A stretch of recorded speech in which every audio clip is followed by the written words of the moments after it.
Edward Kennedy Duke Ellington was born on April 29th, 1899. He was the son of James Edward Ellington and Daisy Kennedy Ellington.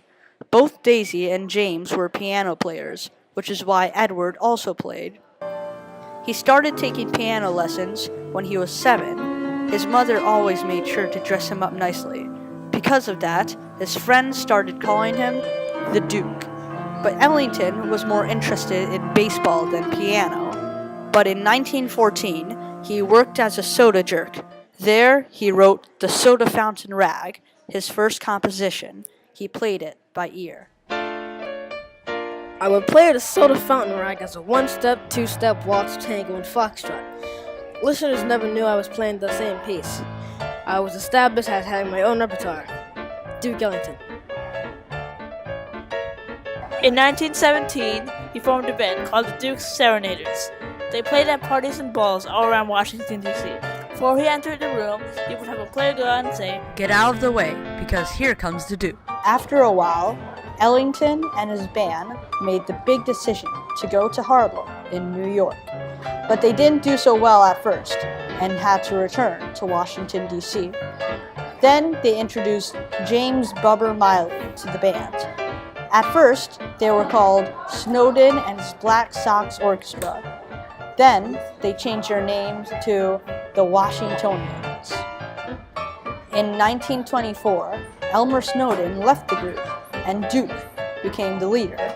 They played at the Kentucky Club, then started playing at the Cotton Club and became the Cotton Club Orchestra. During the Depression, they got Ivy Anderson in as a vocalist for It Don't Mean a Thing If It Ain't Got That Swing.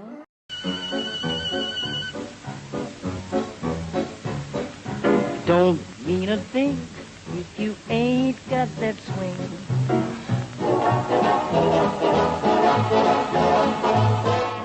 In 1939, Billy Strayhorn began working with Ellington.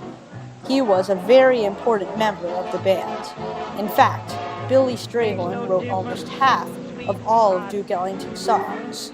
Then, in 1941, the band took one of their hit songs and made it their theme.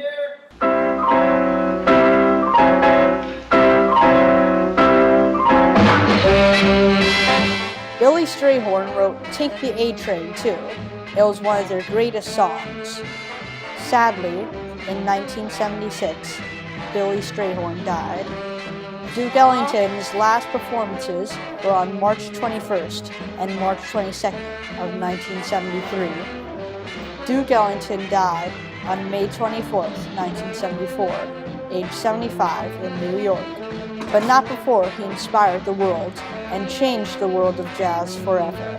You can see his memorial at 110th Street, Central Park North.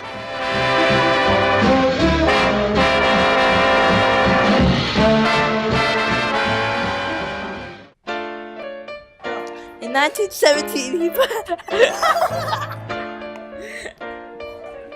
After a while, Ellington made...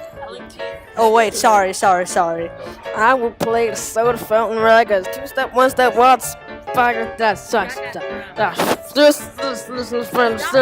the wrong one. Stop that. Hold on, we're gonna have to stop this for a second. What?